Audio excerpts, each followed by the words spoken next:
Tingnan mo nga naman. Isang hamak na katulong, suot ang kwintas na mas mahal pa sa buong pagkatao mo? Sigaw ng Donya habang tinutulak si Lara sa harap ng mga bisita. Sino ka para magsuot niyan? Magnanakaw? Malandi? O baka pareho? Tumawa pang iba. May nagpicture pa habang umiiyak si Lara. Pilit tinahawakan ng kwintas na halos mabigtas na. Pero biglang pumasok si Aldrich. Malamig ang tingin. Natigil ang lahat. Saan mo ba nakuha yung kwintas? Tanong ng Donya. Hindi naman nakapagsalita si Lara. Lumapit si Aldrich, titig na titig sa dalaga. Diyos ko, ikaw pa talaga? Bago ka pa lang sa channel neto, ibang kwento ni Ate Jane, istorya mo, ikwento ko. Huwag kalimutang pindutin ang notification bell at subscribe button.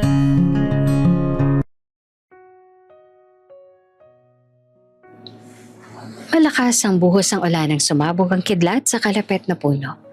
Dahilan para mabuwal ang poste ng kuryente. Kumalabog iyon sa kalsada ng baryo. Halos katabi lang ng kubo ni Elara na nooy papauwi pa lang mula sa pagsasara ng maliit na tindahan ng nanay niya. Grabe, hindi mo lang makauwi ng tuyo.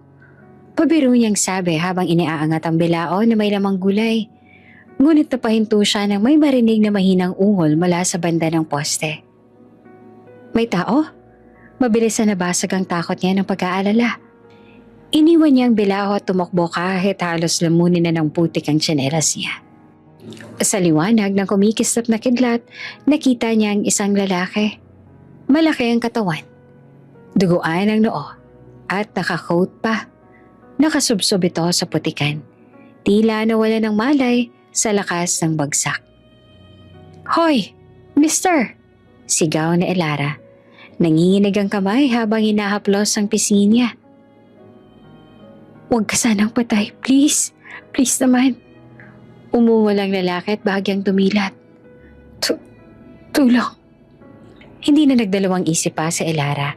Kahit mabigat, isinuksok niya ang braso niya sa kilikili nito at pilit nito ang inalalayan. Pasensya ka na kung medyo magaspang ang hata ko ah. Hingal niya habang pilit na binubuhat. Wala tayong choice. Mahaba ang 5 minutong iyon papunta sa kubo.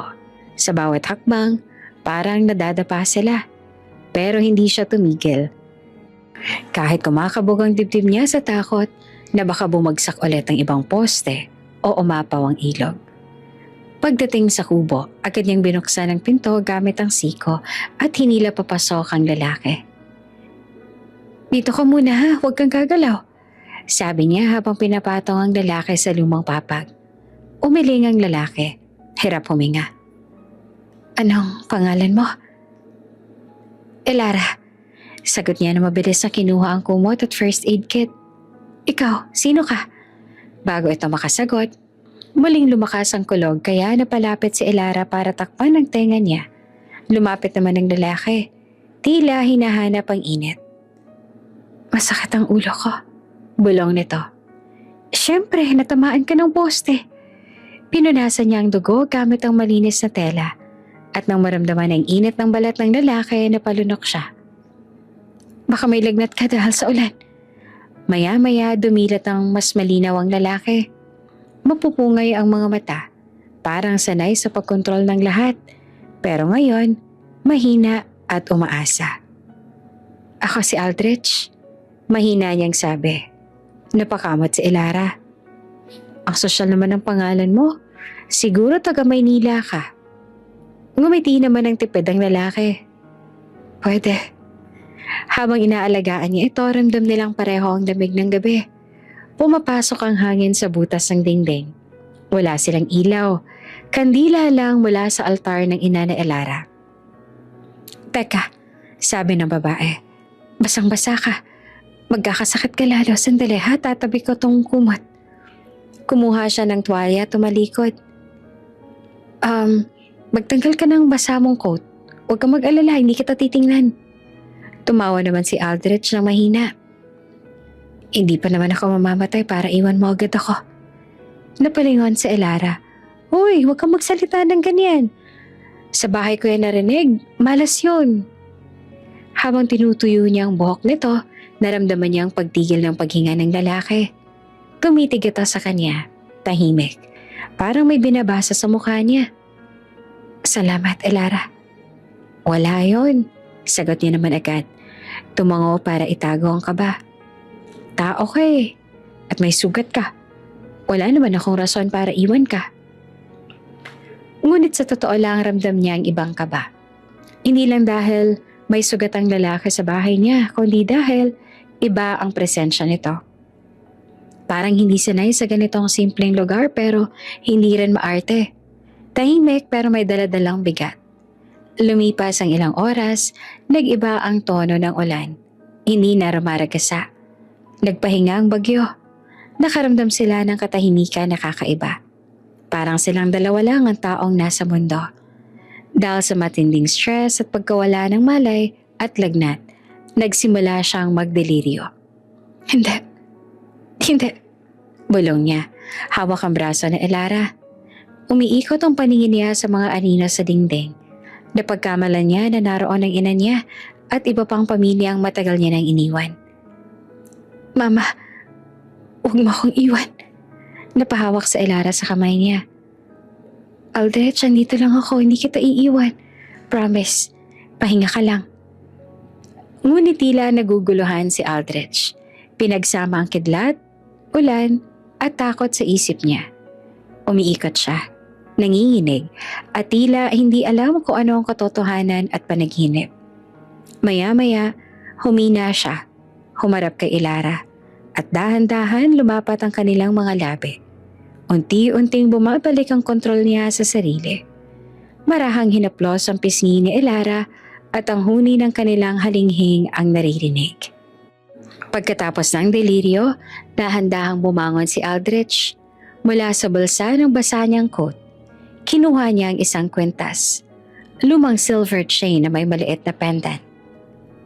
Sa'yo na to, sabi niya na nanginginig pero matatag. Napakunot noo si Elara. Ha? Bakit? Hindi ko yung tatanggapin. Mahal yan. Pag-aari ito ng mama ko. Sagot niya na dahan-dahang isinuot sa leeg niya. At ibinibigay ko lang to sa taong gusto ko. Natigilan naman si Elara. Napatingin siya sa kanya, sa seryosong mukha ng lalaking halos mamatay kagabi. Aldrich, hintayin mo ako. Bulong niya. Hahanapin kita. Kahit gaano katagal. Maingay ang ospital nang magising si Aldrich Navarro. Puting kisame, amoy antiseptic, tunog ng monitor.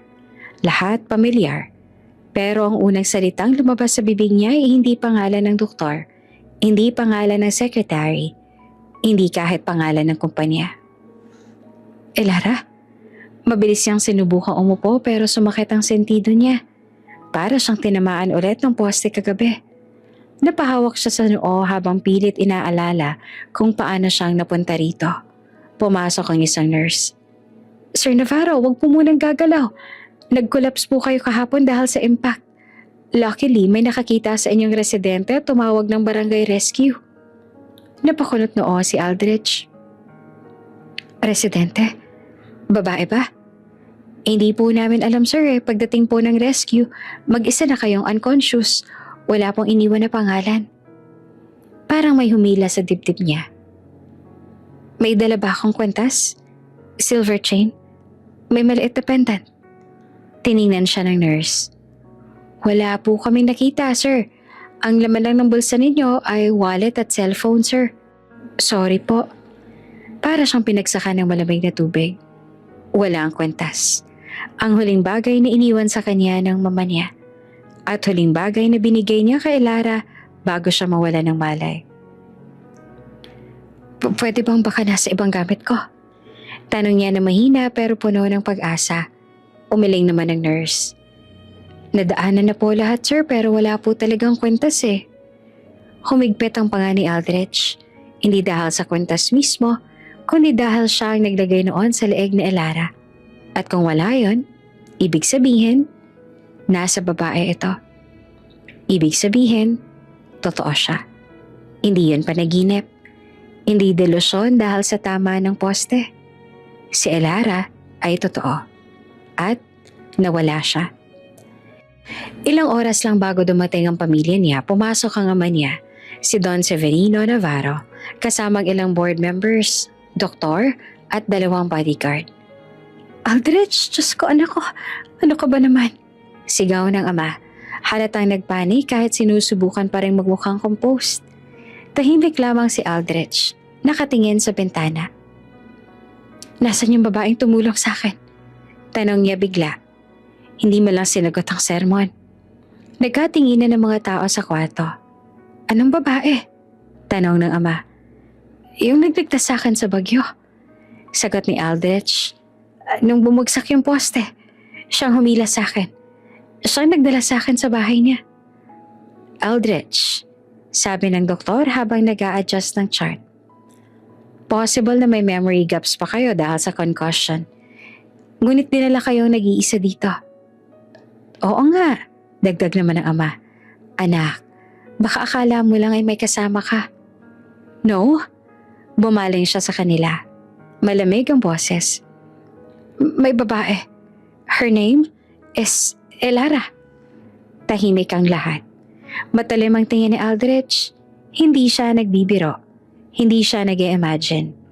Hindi niya makakalimutan ang init ng kamay ni Elara habang pilit naman siyang pinapakalma sa gitna ng bagyo. Hindi niya makakalimutan ang titig nitong parang kaya siyang intindihin kahit bisita lang siya sa mundo nito. At higit sa lahat, hindi niya makakalimutan ang pakiramdam nang isinabit niya sa leeg nito ang kwentas ng mama niya. Find her. Utos niya sa 2 bodyguard.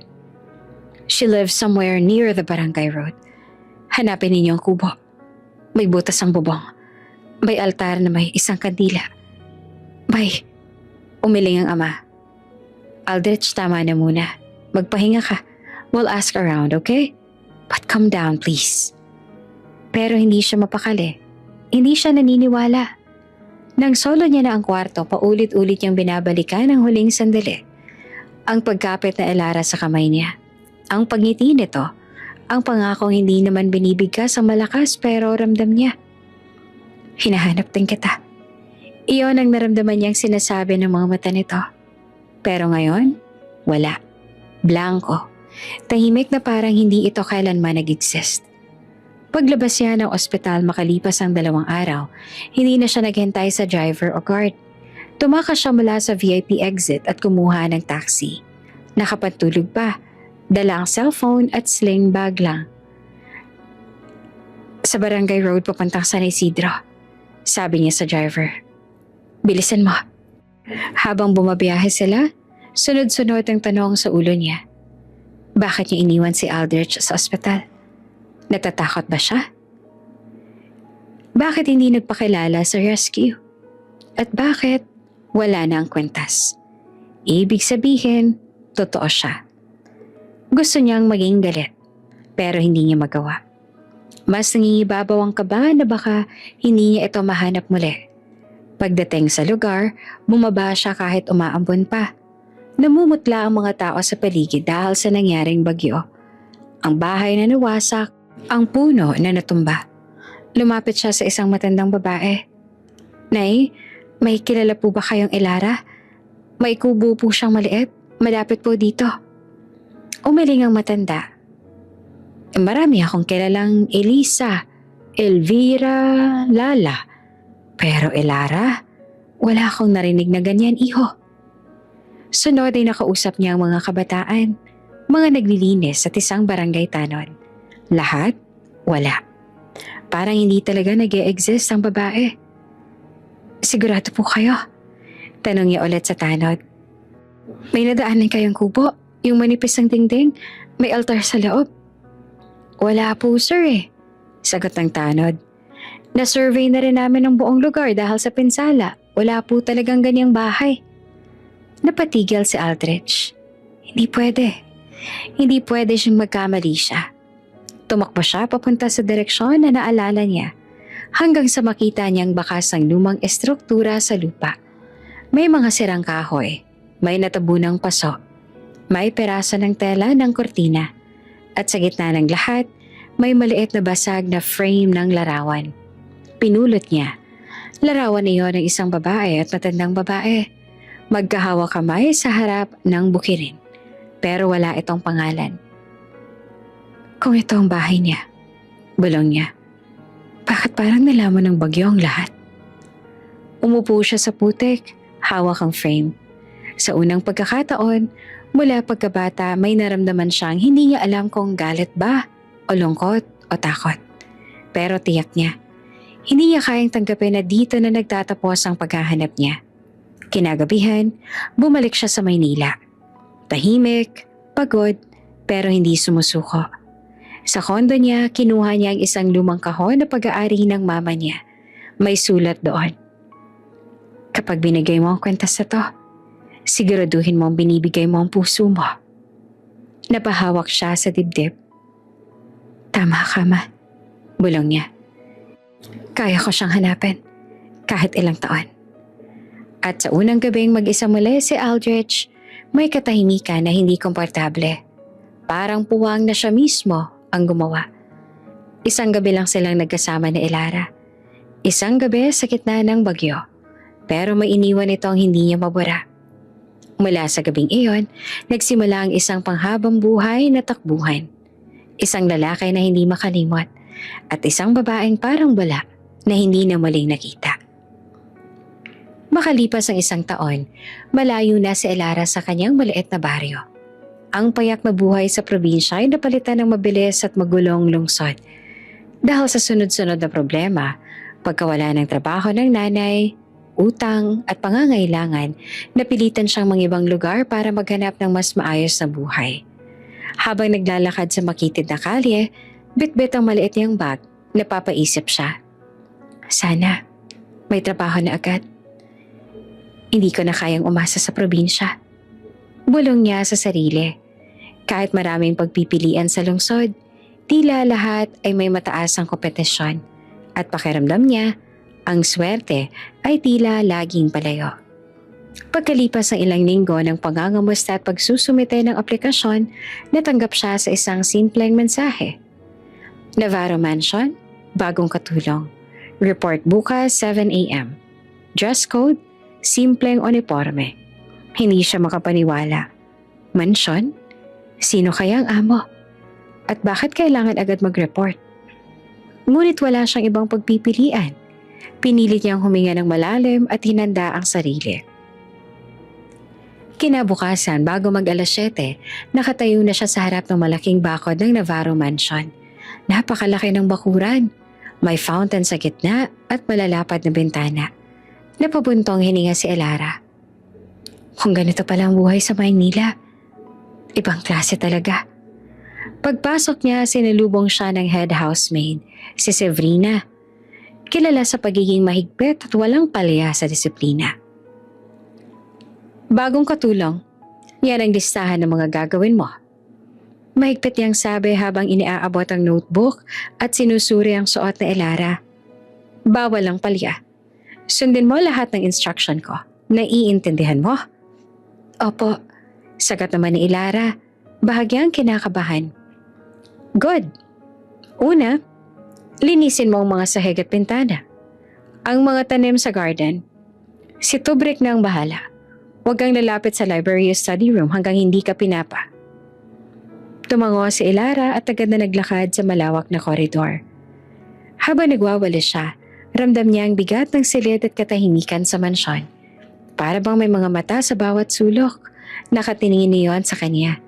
Kahit malaki ang bakuran, parang tahimik na tahimik. Lumipas ang ilang oras habang nag-aayos ang dining room at naglilinis sa mga antigong kagamitan. Napansin niyang may ilang malalaking silid sa dulo ng mansyon na nakasara.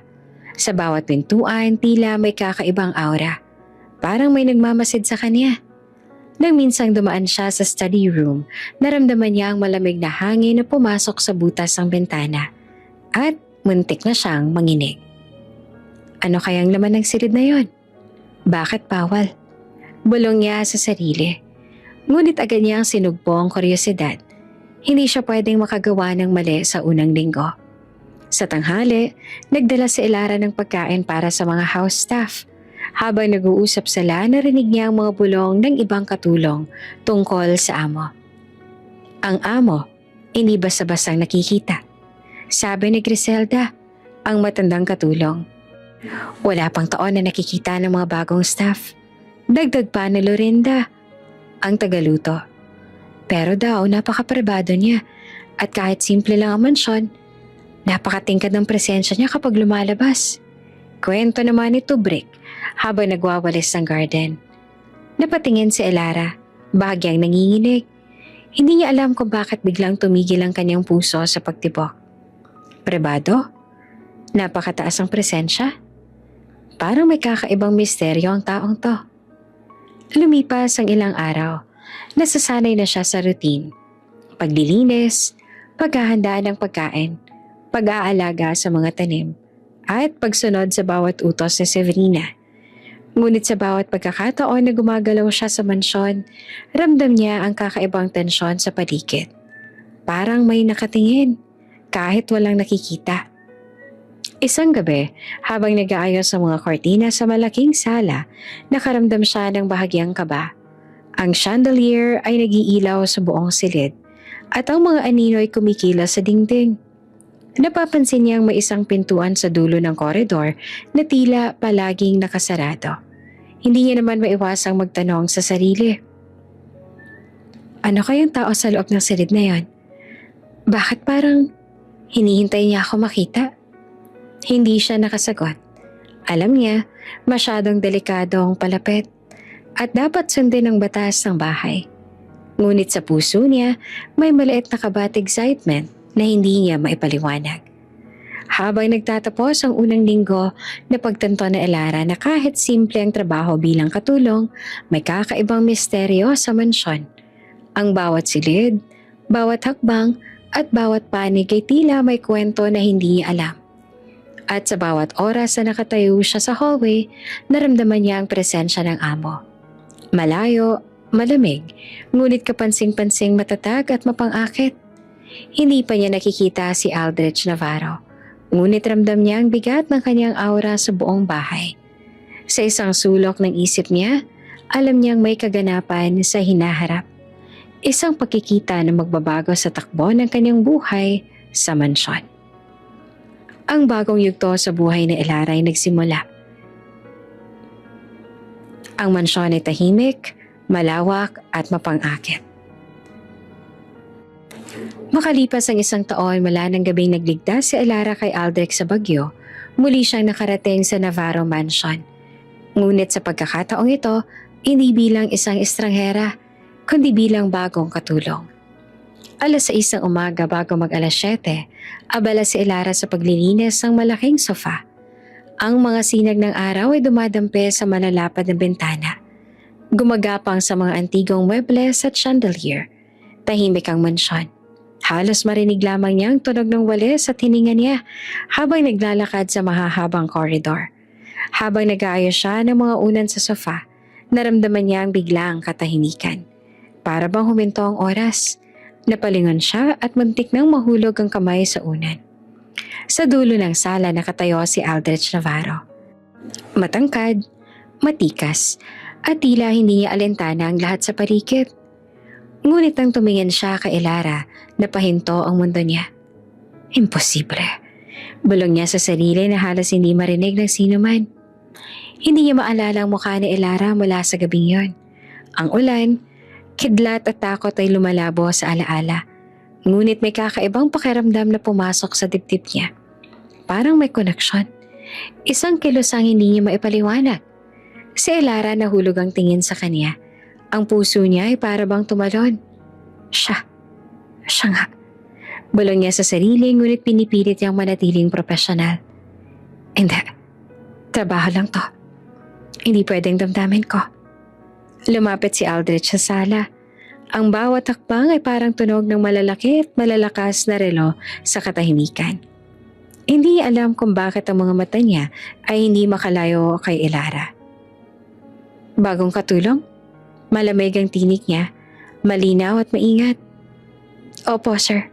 Sagot naman ni Elara. na sinusubukan kontrolin ng kaba sa boses. Maikling sagot ni Aldrich. Tumitingin sa bawat kilos niya. Ang pangalan mo? Lara. Sagot niya at dahan-dahang halos pabulong. Lara. Muling bumulong si Aldrich. Hindi sigurado kung sa sarili niya o sa kanya mismo. Para bang pinipilit ng isip niya na i-record ang pangalan sa alaala.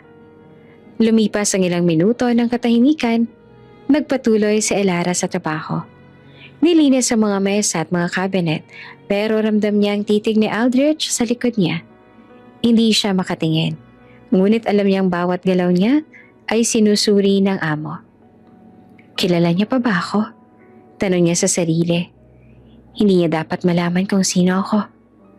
Ngunit ang pakiramdam ng pagkakakilala ng init ng proteksyon mula sa gabing yon ay hindi niya maalis sa dibdib. Kahit isang taon na nakalipas, may kakaibang tensyon na pumigil sa kanyang paghinga. Isang hapon, habang naglilinis siya ng library, may mga papeles na nahulog mula sa mesa. Agad niya itong inangat at pinagsama, nang hindi na mamalaya na may nakatingin sa kanya sa pinto. Hindi mo kailangang galawin ang papeles na yon. Malamig ang tinig at muling tumigil siya. Ang puso niya ay bumilis. Sorry po sir. Sagot niya na nanginginig ng kaunti. Hindi naman sumagot si Aldrich. Tumayo lang siya sa pinto. Nakapikit ng saglit at huminga ng malalim. Para bang may sinusubukan siyang ipaalala sa sarili. Ang gabing iyon sa bagyo, ang maliliit na kwentas at ang init ng kamay na humahawak sa kanya. Lumipas ang linggo, habang nasasanay si Elara sa routine, nagiging mas malinaw ang presensya ni Aldrich sa bawat silid. Minsan nakikita siya sa study room, nakatayo sa malalaking bintana, nakatingin sa labas. Parang may iniisip na malalim, ngunit hindi niya alam kung ano. Si Elara sa kabila ng kaba ay unti-unting nasasanay sa mansyon. Alam niyang may nakatagong misteryo sa amo. Sa bawat pagkakataon na may hindi sinasadyang pagkakataon silang magkasalubong sa koridor. Parang may naglalaro sa pagitan nila. Isang malambot na tensyon na hindi nila maipaliwanag. Isang gabi, matapos ang mahaba at nakakapagod na araw, naglakad si Elara papunta sa maid's quarters. Sa corridor, biglang may naramdaman siyang malamig na hangin. Napalingon siya at muntik nang mahulog ang sarili. Si Aldrich nakatayo sa dulo ng hallway, tila nagmamasid sa kanya nang hindi niya napapansin. Hindi siya naglakad papalapit, nakatayo lang siya sa dilim ng hallway at sa isang sandali, nagtagpo ang kanilang mga mata. Hindi nila kailangan magsalita. Ang bawat tingin ay punong-puno ng tensyon, mga damdaming pareho nilang naramdaman, ngunit hindi nila matatanggap. Para bang parehong naiisip? Kilala kita. Kahit hindi mo sabihin. Si Elara ay napapikit. Pilit kinokontrol ang sarili. Trabaho lang ito. Trabaho lang. Bulong niya sa sarili. Ngunit sa puso niya, may kakaibang kaba at excitement na hindi niya maipaliwanag. Si Aldrich huminga ng malalim at muling tumalikod. Nag-iiwan ng baka sa puso ni Elara. Isang presensya na malamig, matatag at hindi mapipigilan. Sa pagtatapos ng linggo na pagtanto ni Elara na hindi lamang siya nakikipagsapalaran sa lungsod, kundi nakapasok siya sa isang mundo na puno ng misteryo, disiplina at tensyon. Hindi pa niya nakikita ang buong katauhan ni Aldrich, ngunit ramdam niya ang presensya at bigat ng bawat kilos niya.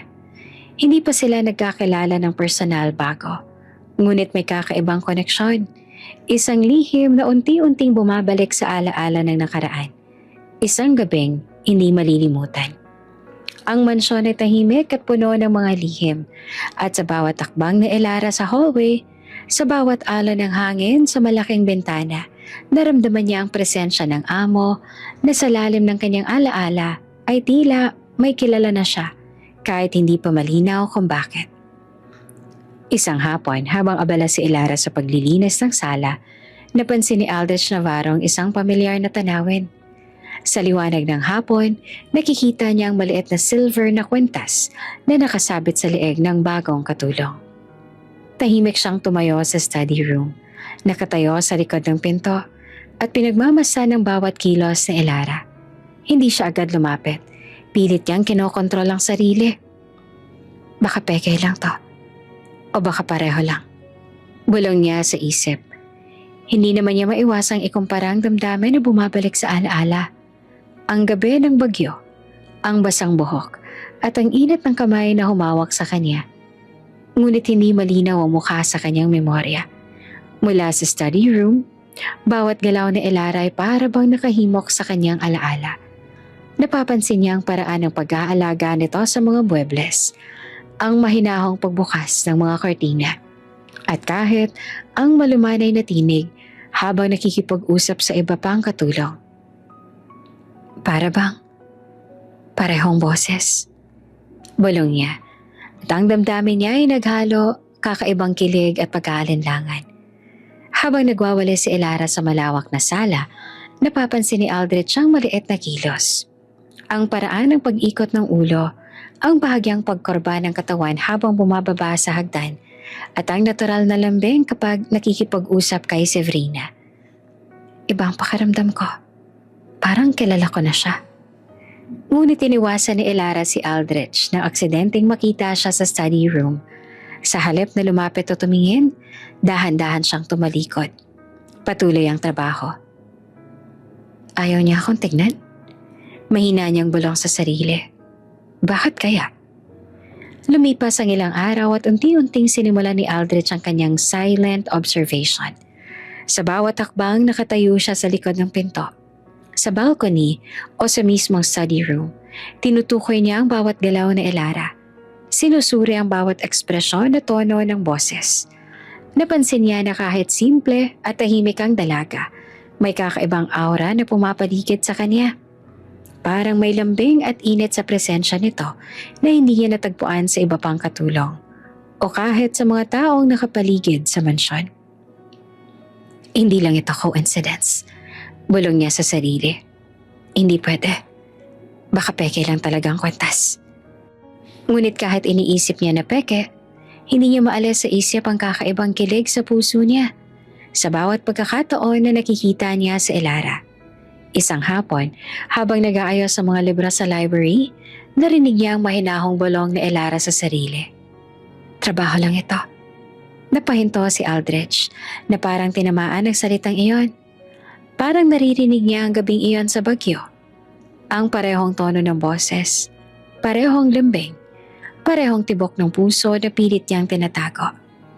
Sa kabila ng kanyang panghihina at pagkagulat, pinilit niyang huwag lumapit. Hindi ko pwedeng ipakita sa sarili ko. Baka nagkakamali lang ako.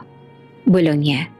Sa loob ng mansyon, bawat sandali na nakikita niya si Elara ay nagdudulot ng halo ng emosyon. Pag-aalinlangan, pagkakakilala at unti-unting pag-uusisa. Napapansin niya ang maliit na detalye. Ang paraan ng pagwawalis ni Elara sa sahig na parang may ritmo na hindi pangkaraniwan. Ang paraan ng pagtimpla ng tsaa o kape para sa ibang katulong.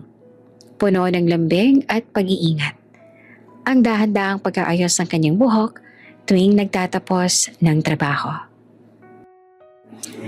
Parang bawat kilos ay nagbibigay ng clue sa kanya. Ngunit hindi pa rin malinaw ang kabuoang katotohanan. Isang gabi, habang naglalakad si Elara papunta sa maid's quarters, naramdaman ni Aldrich ang kakaibang kaba. Dahan-dahan siyang sumunod sa hallway. Pinapanood ang bawat takbang ng dalaga. Hindi niya alam kung anong pipigil sa kanya. Ang pag-iingat sa misteryo o ang takot na baka mali ang hinala niya. Lumapit siya sa isang sulok ng hallway, tahimik na nagmamasid. Sa bawat paghinga ni Elara, para bang bumabalik ang alaala ng gabing bagyo. Ang basang buhok, ang init ng kamay at ang kwentas na ipinasa niya noon. Ito na ba? Ito na ba ang taong yon? Tanong niya sa sarili. Ngunit kahit ramdam niya ang koneksyon, napapansin niyang may pag-iingat si Elara. Palagi siyang umiiwas sa kanyang tingin. Hindi nagkakaroon ng matagalang eye contact at pinipilit na maging profesional. Napabuntong hininga si Aldrich. Bakit siya umiiwas sa akin? Bulong niya. Hindi ko alam. Baka iniisip niya na paalis siya sa trabaho o masira ang buhay niya. Pero hindi ko rin kayang iwanang hindi ko alamin.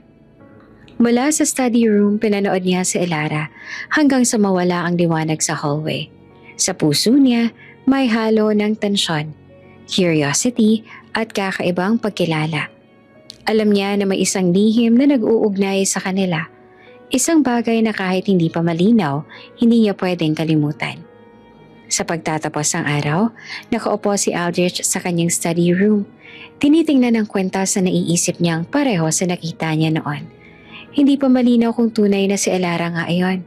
Ngunit ramdam niya ang dalaga ay hindi ordinaryo at may kakaibang koneksyon na hindi niya maipaliwanag. Habang lumalalim ang gabi, napagpasyahan niyang hindi magpapadala agad sa emosyon. Obserbahan ko muna siya. Walang pagmamadali.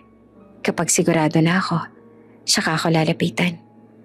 At sa bawat gabing iyon, sa bawat sandali ng pagmamasid, unti-unti siyang nahuhulog sa isang damdamin na matagal niya nang nakalimutan.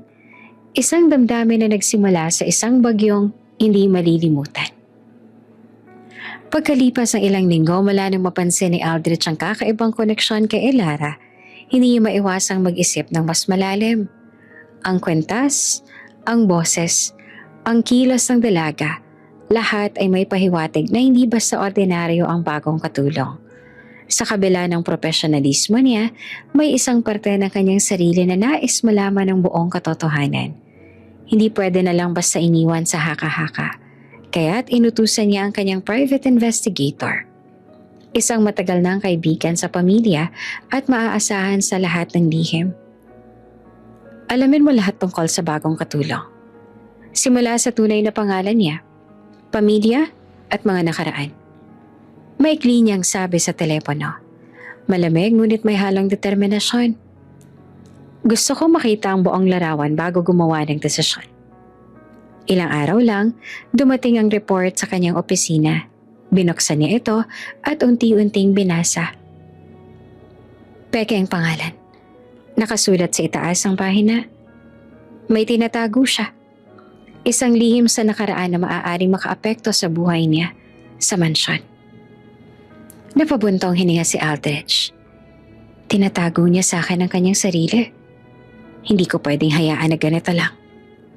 Habang nakaupo sa study room, napapaisip siya. Ang bawat galaw nito ay nagbabalik sa alaala.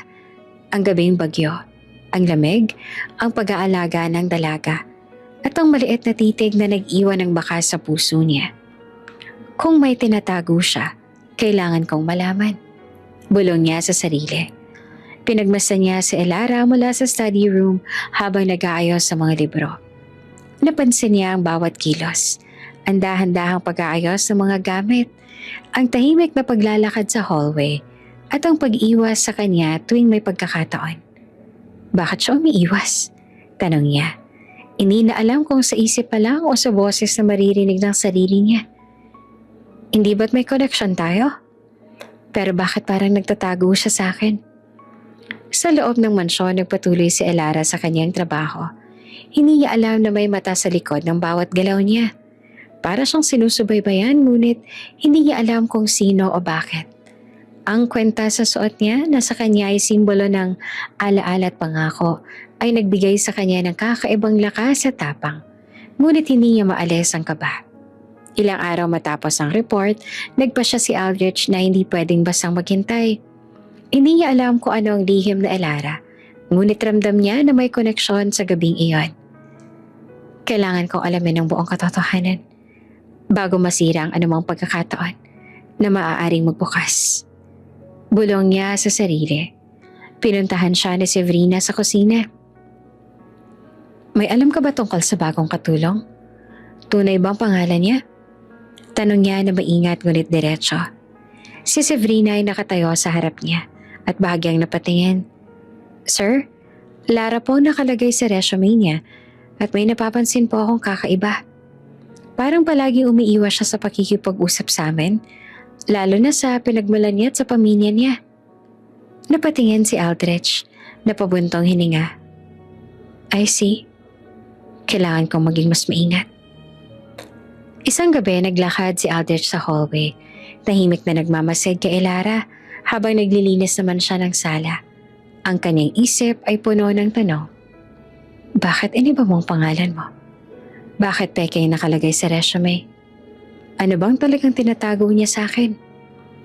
Napansin niya ang malumanay na boses ng dalaga habang nakikipag-usap sa ibang katulong.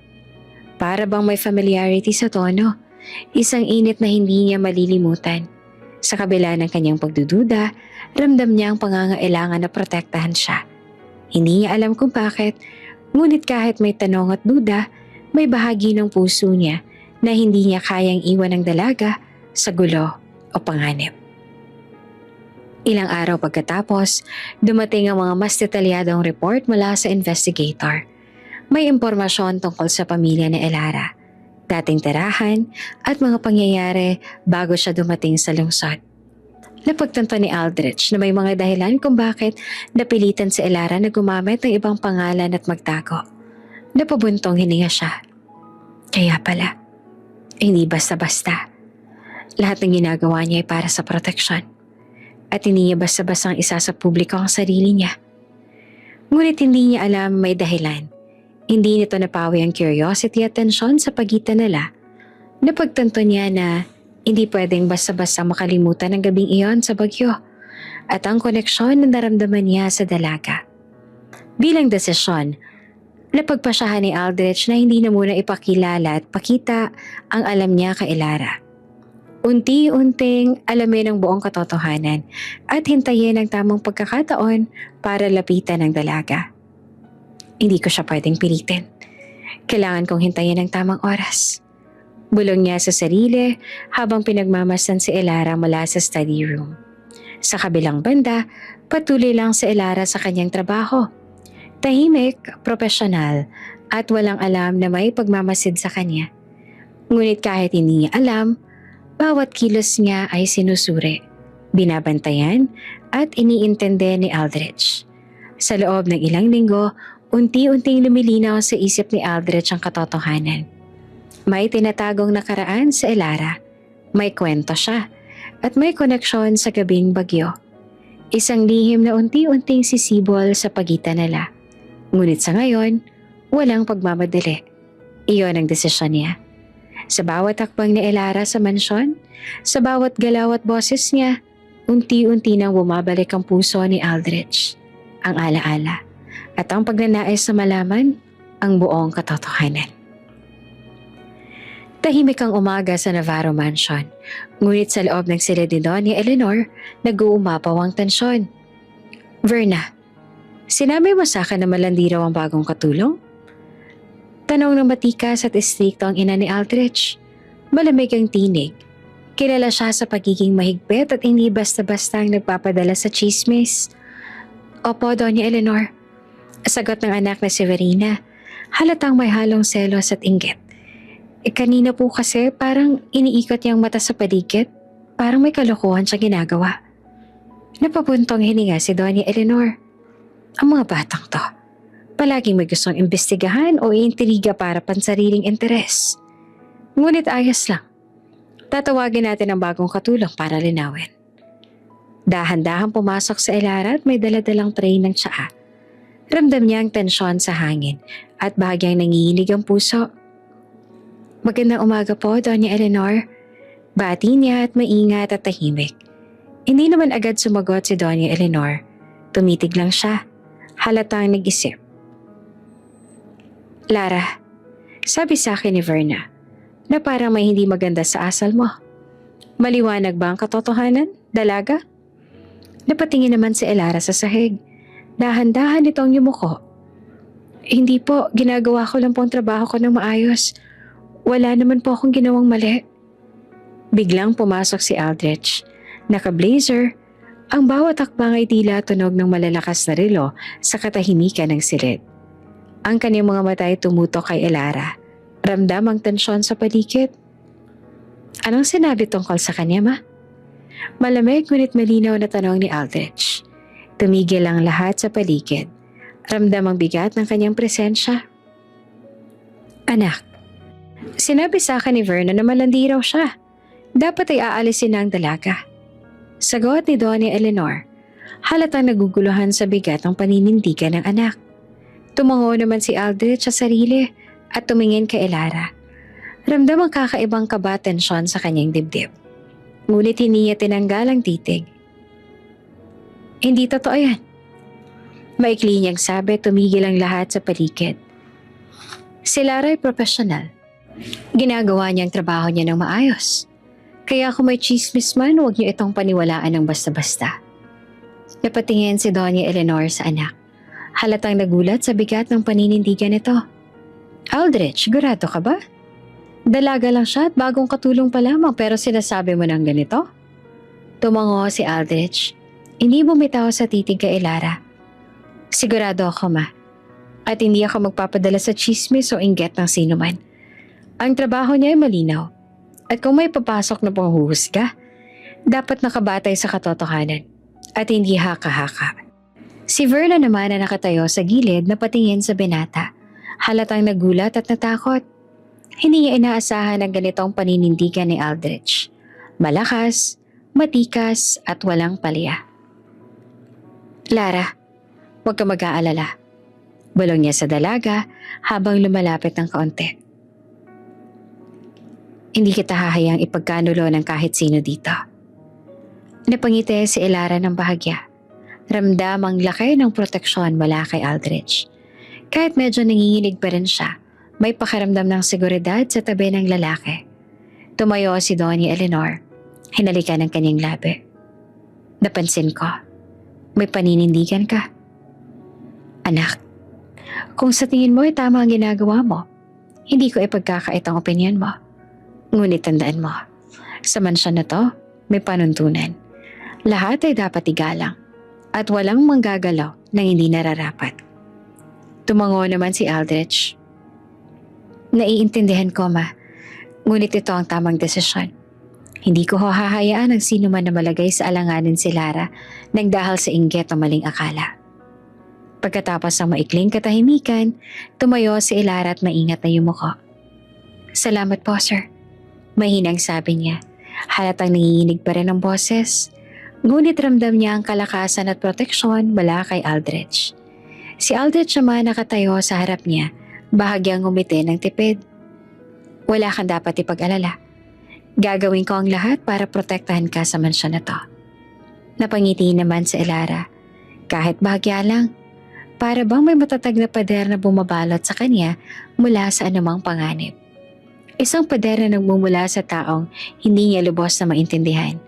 Ngunit ramdam niya ang alaga. Habang lumalabas sila sa silid, napansin ni Aldrich si Verna na nakatitig sa kanya. Sana, may natutunan ka. Malamig ang sabi. Huwag mo nang pagsamantalahan ng kapwa. Lahat ay may karapatan at respeto, lalo na sa trabaho. Napalingon si Verna, humarap kay Doña Eleanor at bahagyang napahiya. Hindi niya inaasahan ang ganitong paninindigan mula kay Aldrich. Malakas, matikas at walang palya. Paglabas ng silid, naglakad si Elara sa hallway. Tahimik habang iniisip ang nangyari. Ang kanyang puso ay mabilis pa rin kumabog. Hindi dahil sa takot, kundi dahil sa kakaibang pakiramdam ng proteksyon at koneksyon na naramdaman niya mula kay Aldrich. Sa tabi niya nakatayo si Aldrich. Tahimik ngunit ramdam ang presensya niya. Hindi siya nagsasalita, ngunit ang mata ay nakatuon sa bawat galaw na Elara. Para bang iniingatan siya. Pinapanatiling ligtas kahit wala pang kailangang aksyon. Sa gabi, habang nag-iisa si Elara sa maid's quarters, naalala niyang sinabi ni Aldrich. Poprotektahan niya ako, kahit hindi pa malinaw kung bakit. Napangiti siya ng bahagya. Kahit may panganib at intriga sa paligid, ramdam niya na sa mansyon na to may isang tao na hindi lang basta-bastang iiwan siya sa gulo. Ang mansyon ay tahimik pagkatapos ng insidente. Ngunit sa loob, ramdam na ramdam ang tensyon. Isang paalala na kahit sa isang lugar na puno ng yaman at katahimikan, may mga mata at puso na laging nagbabantay, handang ipaglaban ang tama. Sa puso ni Elara, may halo ng kaba at saya. Sa puso ni Aldrich, may lalong pagtitibay ng paninindigan. Isang desisyon na ipinagtanggol niya ang dalaga, hindi dahil sa chismis o opinyon ng iba, kundi dahil sa damdamin at pakiramdam na hindi niya may paliwanag. Tahimik ang gabi sa Navarro Mansion. Ang lamig ng hangin ay sumasayaw sa malaking kortina ng sala.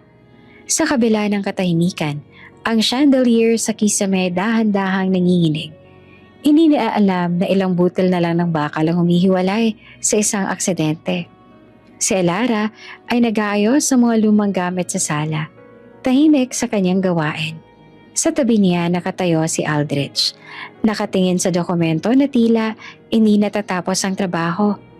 Hindi nila alam na ang maliit na pag-uga sa kisame ay magiging simula ng isang gabi na hindi nila malilimutan. Biglang bumagsak ang chandelier. Napakataas ang tunog ng bakal na dumapo sa sahig at nagulantang silang dalawa. Si Instinct tinulak na Elara si Aldrich palabas ang direksyon ng pagbagsak. Napasigaw siya. Nanginginig ang katawan sa takot. Ang chandelier ay tumama sa sahig sa loob lamang ng ilang segundo.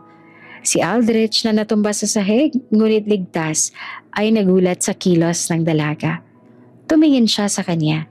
Ang puso niya ay mabilis pa rin kumabog at ramdam niya ang init mula sa biglaang aksyon ni Elara.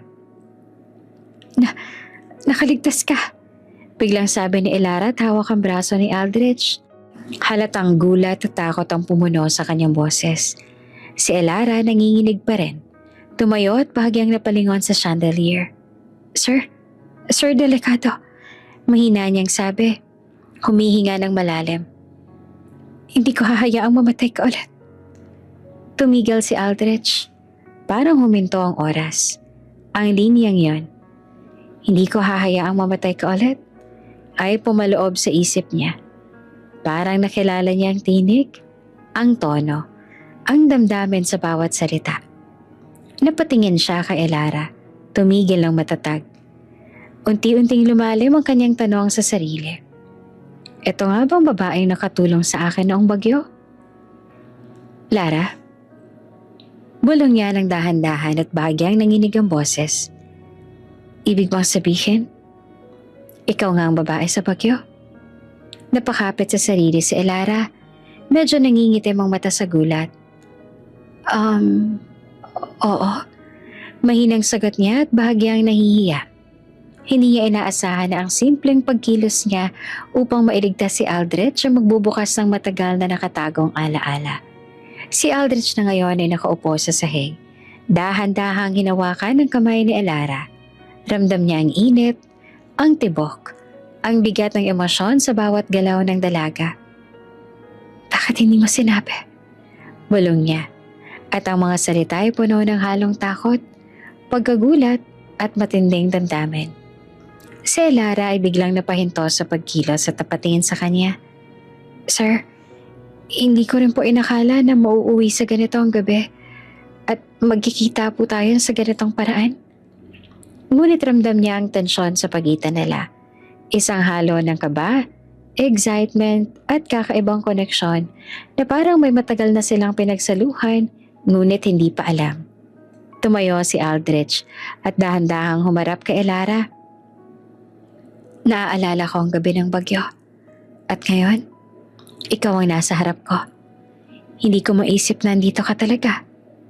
At totoo ka sa tabi ko.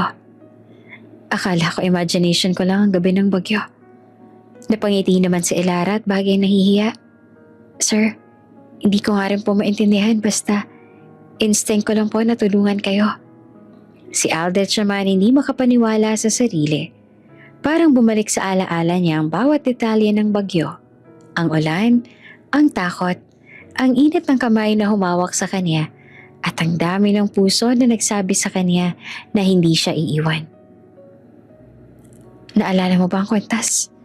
Tanong ni Aldrich at dahan-dahang inilapit ang kamay sa kanyang dibdib. Ang ibinigay ko sa'yo ng gabing yan. Napatingin sa Elara sa maliit na pendant na kumikinang sa liwanag ng chandelier. Oo sir, naiintindihan ko po. Iningatan ko po ito. Tumango naman si Aldrich. Iyon ang dahilan kung bakit hindi kita makalimutan. Hindi kita hahayaan na mawalang muli. Dumampi ang kanyang init ng damdamin ni Aldrich. Hindi niya na ito maipaliwanag. Ang takot, ang kaba, ang damdaming unti-unting lumalalim. Nakakatakot po. Ang dami po nang nangyari. Bulong ni Elara. Pero salamat po, sir, sa lahat. Ngunit bago pa man siya makapagpatuloy, dahan-dahang hinawakan ni Aldrich ang kanyang braso. Hindi ko hahayaang masaktan ka ko ulit. Hindi sa harap ko. Hindi kailanman. Napatingin si Elara sa kanyang mata.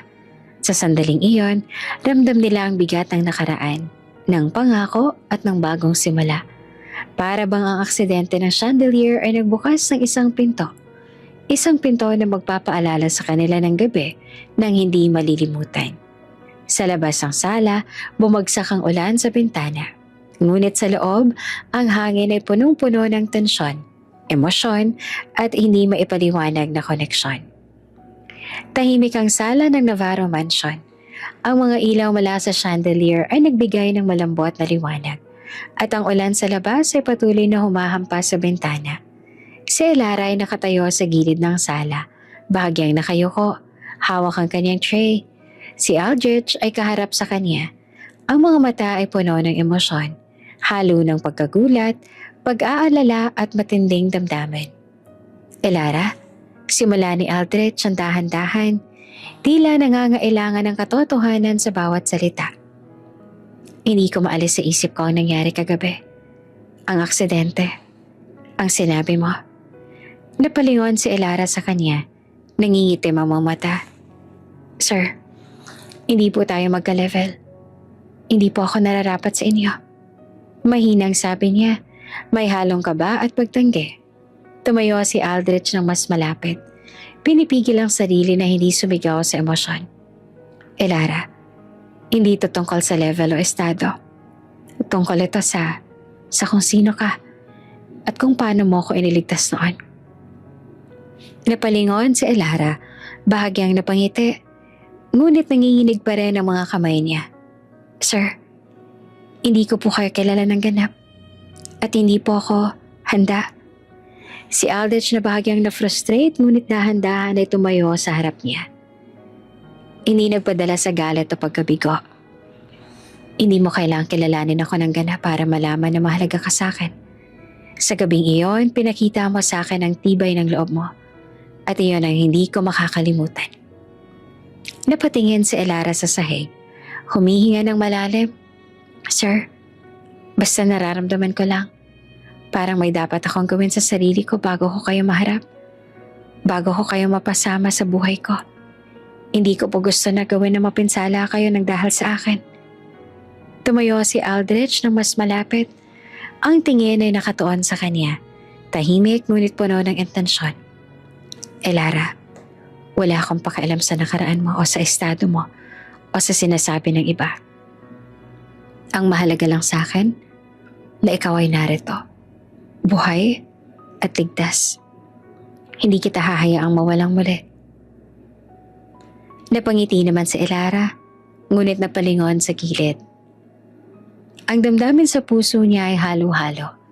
Takot, kaba, kakaibang init sa dibdib. Sir, hindi ko po kayang harapin pa ang nangyayari ngayon.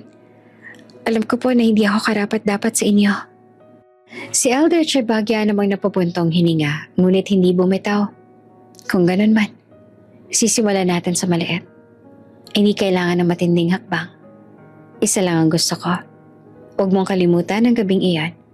Huwag mong kalimutan na may isang tao dito na handang ipaglaban ka, kahit hindi mo pa kayang tanggapin. Napatingin si Elara sa kanya, ramdam ang tindi ng intensyon sa bawat titig ni Aldrich. Parang may bagay na kilala niya sa ilalim ng kanyang puso, ngunit hindi niya kayang aminin. Sir, baka mas mabuti kung lalayo na muna ako. Baka masaktan lang kayo dahil sa akin. Masaktan? Sagot ni Aldrich. Ang tinig ay mababa ngunit puno ng emosyon. Elara, sa gabing iyon nakita ko ang tapang mo. Kung may masasaktan man, ako ang pipiliing harapin iyon. At hindi ikaw. Hindi kita hahayaang mawala ulit. Hindi dahil sa aksidente, kundi dahil sa sarili mong pangamba. Napahinto si Elara, Bahagyang napangiti at napatingin sa kanya. Ang init ng kanyang tinig at tingin ay tumagos sa puso niya. Isang damdamin na matagal nang nakatago sa ilalim ng pang-araw-araw na gawain at trabaho. Ngunit sa kabila ng init na iyon, ramdam niya ang takot. Sir, hindi pa po ako handa. Hindi pa po pero salamat po.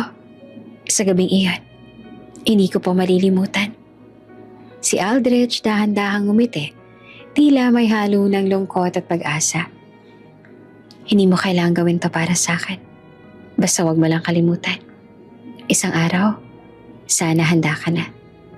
Hanggang sa araw na yon, magiging ligtas ka sa tabi ko. Kahit patahimik lang ang presensya ko. Si Elara ay bahagyang napatingin sa kanya. Ramdam ang tibok ng puso niya sa bawat salita.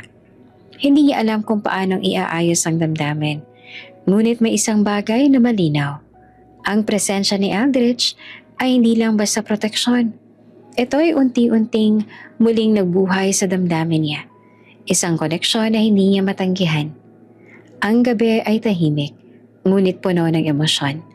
Ang ulan sa labas ay humahampas pa rin sa bintana, parang musika na sumasabay sa tibok ng puso nila. Sa kabila ng pag-iwas at pag-aalinlangan ni Elara, ramdam ni Aldrich ang unti-unting pagbabalik ng koneksyon nila. Hindi nila kailangan ng maraming salita. Isang tingin, isang halimuyak ng damdamin. Sapat na para muling mabuo ang alaala ng gabi ng bagyo. Si Aldrich ay tumayo sa tabi niya. Tahimik ngunit ramdam ang bigat ng kanyang proteksyon. Salamat din sa iyo, Elara. Sa tapang mo at sa isang araw na handa ka. Magiging mas malakas pa ang ating kwento. Ang gabi ay dahan-dahang lumipas, ngunit sa puso ng dalawa may bagong simula. Ang koneksyon nila ay muling nabuhay. Hindi pa handa para sa kompletong pagtanggap, ngunit sapat upang magsimula ang panibagong kabanata sa buhay nila. Kinaumagahan, tahimik ang opisina ni Aldrich sa Navarro Mansion. Ang hangin ay mabigat at puno ng tensyon. Nakaupo siya sa harap ng malaking mesa.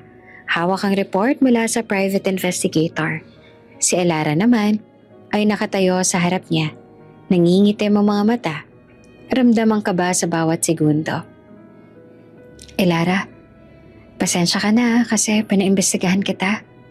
Simula ni Aldrich na dahan-dahan. Ang boses ay may halo ng pag-aalala at paninindigan. Ano to? Anong sekreto mo na hindi mo pa sinasabi? Huminga naman ng malalim si Elara. Ang mga kamay niya ay naglalaro sa dulo ng apron. Sir, hindi ko po sinasadya. At hindi ko po alam kung paano sasabihin sa inyo. Tumayo naman si Aldrich at dahan-dahan lumapit sa kanya. Elara, huwag kang matakot. Ano man ito, hindi kita iiwan. Anong tinatago mo? Napatingin si Elara sa sahig. Nangingitim ang mga mata. Sir, may isa po akong tinatago. Higit pa sa pangalan ko. Higit pa sa nakaraan ko. Tumigil si Aldrich sa harapan. Ang mga mata ay nakatuon sa kanya. Puno ng katanungan at damdamin. Ano yon, Elara? Napaluha si Elara at bahagyang nangitim ang mata. Sir, nagdadalang tao po ako mula sa gabing yan. Nung aksidente, yung may nangyari po sa atin, may anak po tayo. Biglang huminto ang mundo sa paligid ni Aldrich. Ramdam niya ang bigat sa dibdib. Isang halo ng pagkagulat, responsibilidad at emosyon na hindi niya maipaliwanag. Ibig mo sabihin, ikaw? May anak tayo na nagmula sa nangyari sa gabing yun? Bulong niya na halos hindi makapaniwala sa sariling naririnig. Tumango si Elara. Nangingitim ang mata habang nanginginig. Opo, sir. Hindi ko po alam kung paano sasabihin sa inyo. Noong una kitang makita dito, natakot po ako. At hindi ko po alam kung paano ko hahanapin. Lalo pat nalaman ko na langit ka. Lupa ako dito sa mansyon. Ang pamilya ninyo makapangyarihan. Si Aldrich ay huminga ng malalim. Tumayo siya sa harap niya. Hawak ang mga kamay ni Elara ng dahan-dahan. Elara, hindi mo kasalanan ang nangyari. At hindi mo kailangang harapin ito na mag-isa. Kung may bata man, ako ang bahala. Napalingon si Elara. Ang puso ay mabilis ang tibok. Sir, hindi ko po alam kung paano haharapin ang lahat. Baka masyado po kayong maapektuhan. Tumango si Aldrich. Ang boses ay mababa ngunit puno ng determinasyon. Hindi ako maapektuhan ng masama. Ang mahalaga, buhay ka, ligtas ka, at may anak tayo na dapat pangalagaan. Ako ang bahala sa inyo. Hindi ka nag-iisa. Napaluha si Elara. Ramdam niya ang init ng kamay ni Aldrich at ang tibok ng puso ng lalaki ay bumagay sa bawat galaw niya. Sir, natatakot po ako. Hindi ko po alam kung paano haharapin ang lahat ng to. Bulong niya na nangingitim ang mga mata. Huwag kang matakot, sagot ni Aldrich. Dahan-dahan itong umiti. Hindi mo kailangang harapin ito na mag-isa. Sa bawat akbang, sa bawat sandali, narito ako. At kahit ano pang mangyari, hindi kita iiwan. Tahimik ang silid. Ngunit ramdam ang init ng damdamin sa pagitan nila. Hindi nila kailangan ng maraming salita. Isang tingin, isang hawak ng kamay, sapat na para ipakita ang pangako at proteksyon. Ang gabi ay tahimik. Ngunit ramdam nila ang simula ng panibagong yugto ng buhay nila. Ang lihim na matagal ng tinago ay ngayon lang nabunyag. Ngunit sa halip na maging dahilan ng takot, ito ay naging simula ng mas malalim na koneksyon at pangako sa isa't isa. Si Elara ay huminga ng malalim. Ramdam ang tibok ng puso ni Aldrich sa bawat galaw niya. Ang mansyon ay tahimik sa paligid. Ngunit sa loob, naglalagablab ang bagong simula. Isang simula ng proteksyon, pangako at panibagong buhay para sa dalawa at sa kanilang anak. Tahimik ang umaga sa Navarro Mansion. Ngunit ang katahimikan ay panandaliang nasira nang may malikot na plano si Verna, anak ng headmaid na si Severina.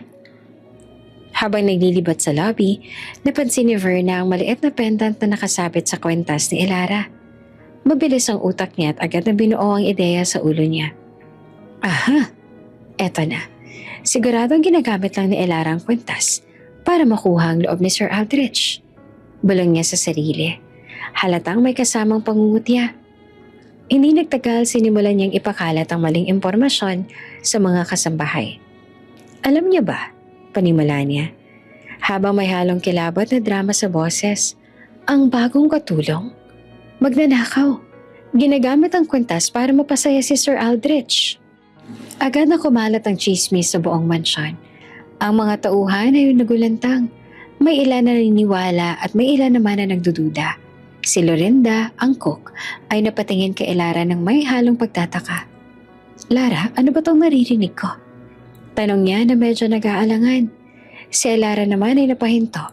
Nangingitim ang mata at bahagyang nanginginig sa galit at kaba. Hindi po ako magnanakaw. Sagot niya na mahina ngunit matatag ang tinig. Hindi po tama ang sinasabi ni Verna. Ngunit hindi lamang ito nagpatigil kay Verna. Ha! Lahat ng mabubuting intensyon mo, pansamantala lang. Lalabas naman talaga kung sino ka. Sambit na Verna. May halong kasinungalingan at pangungutya. Sa loob ng mansyon, nagsimulang mag-init ang ulo ng mga tauhan. Ang mga mata ay nagkatinginan. May halong panghuhusga at galit. Hindi ba't nakita ninyo na palagi siyang nakatingin kay Sir? Bulong ng isa. Si Griselda, ang cleaner, ay napahinto sa paggawa. Nakakahiya. Pati sa harap ng amo natin. Dapat malinaw ang katotohanan. Si Elara, ramdam ang bigat sa dibdib. Nanatili siyang tahimik. Ngunit sa loob, ang kaba at galit ay naghalo. Hindi lamang dahil sa chismis, kundi dahil sa pangungutya at kawalan ng tiwala ng iba. Hindi nagtagal lumapit si Aldrich. Ramdam ang tensyon sa mansyon. Ano itong naririnig kong tungkol sa kwentas? Tanong niya na ang boses ay may halo ng galit at pagtatangkol. Napatingin naman ang lahat at ang mga mata ay nakatuon sa kanya. Sir, sabi Panimula ni Lorinda, ngunit naputol siya ni Aldrich. Tumayo siya ng matatag sa harap na Elara. Itigil niyo ng chismis na to, hindi to totoo. At hindi ko hahayaang siraan ang pangalan niya sa harap ko. Si Verna ay biglang napasigaw. Halatang nagulat sa galit. Sir, hindi po ba dapat malaman ninyo? Ang katulong ninyo ginagamit lang ang kwintas para mapasayo po kayo. Tumango si Aldrich. Hindi sa paniniwala kundi sa matinding galit. Verna, tama na. Nakakahiya ng ginawa mo. Hindi mo alam ang buong katotohanan. At hindi mo dapat panghimasukan ang buhay ni Elara. Si Elara ay napatingin naman kay Aldrich. Nangingitim ang mata. Bahagyang nanginginig. Sir, pasensya na po. Ayoko lang pong makagulo dito. Tumayo si Aldrich sa tabi niya. Dahan-dahang ginawa ka ng balikat niya. Elara, hindi mo kailangang humingi ng paumanhin. Ang mahalaga, alam ko ang katotohanan. At ipinagtatanggol kita. Napangiti naman si Elara ngunit bahagyang nahihiya. Ramdam niya ang tibok ng puso ni Aldrich. Hindi lang dahil sa pangunguna sa mansyon, kundi dahil sa pag-aalaga at proteksyon sa kanya. Ngunit si Verna hindi pa rin nakontento. Pero sir, tumayo si Aldrich na mas matatag ang boses. Wala nang pero. Hindi ko hahayaang sirain ang pangalan ng isang taong ipinaglaban ang buhay ko at ngayon ay nagtatrabaho rito. Kung may gustong maggalat ng kasinungalingan, malalaman nilang mali sila sa harap ko. Tumahimik ang lahat. Ramdam ang bigat ng kapangyarihan ni Aldrich at ang proteksyon niya kay Elara. Pagkatapos ng tensyon, humarap si Aldrich kay Elara. Elara, huwag ka mag-aalala. Hindi mo kailangang patunayan ang sarili mo sa iba. Alam ko ang katotohanan at iyon ang mahalaga. Napangiti naman si Elara at bahagyang napaluha. Sir, salamat po. Hindi ko po alam kung paano ko haharapin ang lahat ng to kung wala po kayo. Si Aldrich ay ngumiti, hawak ang kamay niya. Kahit ano pang gawin nila, narito ako. Hindi kita iiwan. At hindi ka nila mapipinsala. Sa labas, patuloy ang ulan sa bintana. Ngunit sa loob, ramdam ang katahimikan pagkatapos ng gulo. Isang katahimikan na puno ng proteksyon, pangako, at panibagong simula. Si Elara ay napahawak sa dibdib. Ramdam ang tibok ng puso ni Aldrich sa bawat galaw niya. Ang mansyon ay tahimik. Ngunit sa loob, ang koneksyon nila ay muling lumakas. Isang simula laban sa pangungutya, chismis at mga intriga. Tahimik ang malaking hall ng Navarro Mansion. Ang tensyon mula sa naunang iskandalo ay ramdam pa rin sa bawat tauhan. Ang mga mata ay nakatuon kay Elara na nakatayo naman sa gitna ng mga staff. Ramdam ang kaba at lungkot sa nangyari. Si Aldrich ay tumayo sa harap niya. Ang tindig ay matatag at puno ng determinasyon. Malinaw ang kanyang boses habang nagsasalita sa harap ng lahat. Ako nagbigay ng kwenta sa kanya. Simula ni Aldrich. Dahan-dahang tumitig sa bawat tauhan. At siya ang babaeng nagligtas sa buhay ko noon. At hindi ko hahayaang sirain ang pangalan niya o sirain ng dangal niya sa harap ko. Napahinto ang lahat. Ang mga staff ay tila naninigarilyo na sa kanyang sinabi. May halo ng pagkabigla at paghanga. Hindi niya deserve ang chismis at paninirang puri ninyo. Dagdag pa ni Aldrich. Halatang galit ngunit kontrolado ang boses. Kaya simula ngayon, ang sino mang magsasabi ng kasinungalingan tungkol sa kanya ay kakaharapin ako. Si Elara ay napatingin kay Aldrich. Bahagyang napahinga sa tensyon. Ramdam niya ang tibok ng puso ni Aldrich. Ang init ng kanyang presensya na parang panangga sa lahat ng pang-aalipusta sa kanya. Sir, salamat po. Mahinang bulong na Elara. Halos hindi marinig sa katahimikan ng hall. Ngunit bago pa sila makapag-usap ng maayos, isang malakas na kalabog ang narinig mula sa pinto ng hall. Napatingin ang lahat. At sa susunod na segundo, isang armadong lalaki ang biglang pumasok. May hawak itong baril na nakaturo kay Elara. Sino ka? Sigaw ni Aldrich sabay siklab ng galit at proteksyon. Agad siyang tumakbo at inalagay ang sarili sa pagitan ni Elara at ng armadong lalaki. Ang staff ay napahinto. Walang makagalaw sa takot. Ang baril ay nakaturo kay Elara at ramdam ang tensyon sa hangin. Sir Aldrich, ano pong gagawin natin? Tanong ni Verna na halos nanginginig.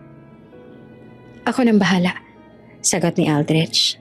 Nakatingin sa lalaki na puno ng konsentrasyon. Lumayo kayong lahat.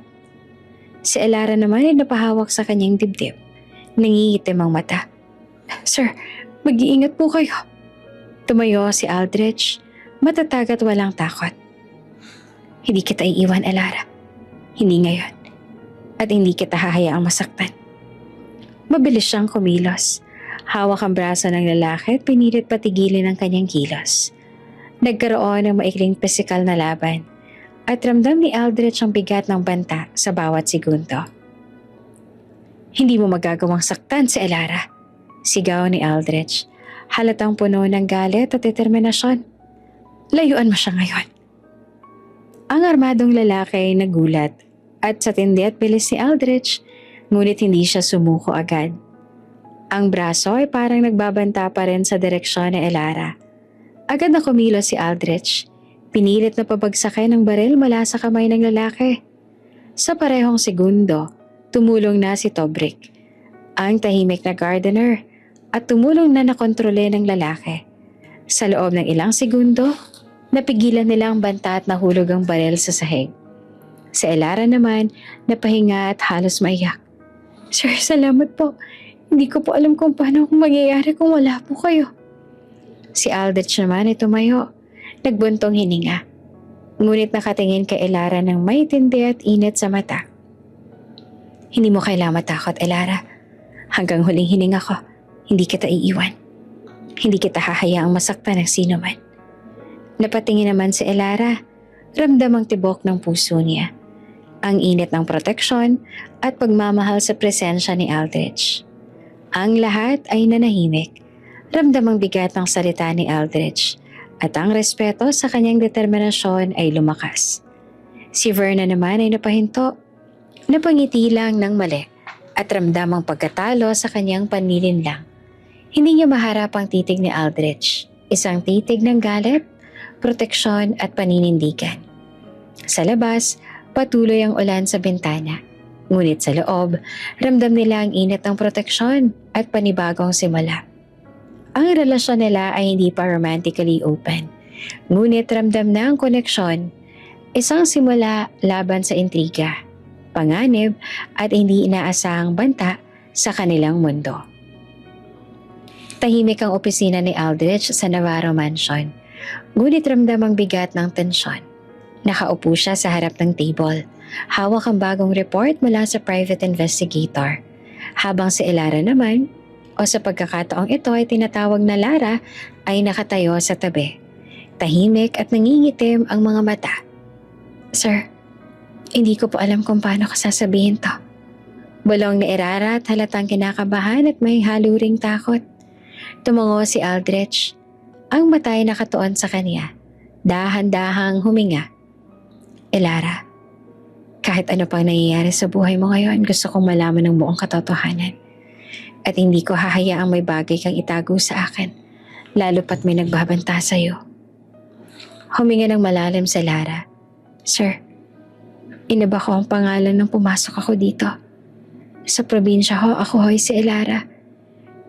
Ngunit may nagbabantang tao sa akin kaya kinailangan ko pong lumayo at magtrabaho sa Maynila para maging ligtas. Pinalitan ko po ang pangalan ko para hindi nila ako mahanap. Tumango si Aldrich. Nagbabanta? Sino naman nagbabanta sa'yo, Elara? Napatingin si Lara sa sahig. Nangingitim ang mga mata. Sir, ang taong tinatakasan ko ay ang tiyuhin ko po. Siya pong sumira sa pamilya namin sa probinsya. Gusto niyang agawin ang lupa ng aming pamilya at sirain ang buhay namin.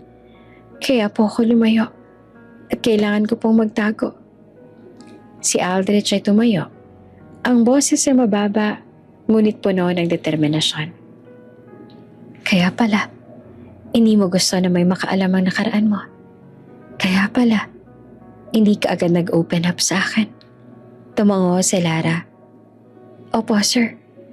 Natatakot po ako na kung malaman nila, lalo nilang gagawin ng masama sa pamilya ko at sa akin at sa anak ko. Kaya pinili ko magtago dito at magtrabaho bilang katulong para hindi nila ako mahagilap. Huminga si Aldrich ng malalim at ang mata'y kumislap sa galit at proteksyon. Huwag kang mag-alala, Elara. Hanggang sa huling hininga ko, hindi kita hahayaang mapinsala ng sino man. Kung ang tiyuhin mo ay may balak, haharapin ko siya at hindi ka mag-iisa sa laban na to. Napaluha si Lara. Sir, hindi ko po alam kung paano ko haharapin ang lahat kung wala po kayo. Natatakot po ako. Tumayo si Aldrich at dahan-dahang lumapit sa kanya. Hindi mo kailangang matakot. Sa bawat hakbang, sa bawat oras, narito ako. At kahit ano pang mangyari, hindi kita iiwan. Ang mahalaga, ligtas ka. At alam ko ang buong katotohanan ngayon. Habang nag-uusap sila, ramdam ni Lara ang tibok ng puso ni Aldrich. Ang init ng kanyang presensya ay parang proteksyon sa bawat galaw niya. Salamat. Salamat sa lahat. Bulong niya. Tumango naman si Aldrich, hawak ang braso niya ng dahan-dahan. Ano man ang hamon, sabay nating haharapin. At sa oras na handa ka, ipapakita ko sa iyo ang buong proteksyon at pangako ko bilang tao. Nagmamalasakit sa iyo. Sa parehong sandali, ramdam nila ang bigat ng nakaraan ni Elara. Ang tiyuhin niya ay isang banta. At ang bawat desisyon niya sa nakaraan ay para lamang protektahan ang sarili at ang pamilya niya. Ngunit sa presensya ni Aldrich, naramdaman niya ang kaibahan. Hindi siya nag-iisa. Tahimik ang gabi sa mansyon. Ngunit ang bawat sulok ay ramdam ng tensyon. Si Elara ay pinalipat ni Aldrich sa pribadong wing ng bahay. Isang lugar na bihira niyang gamitin at halos wala na ang ibang staff.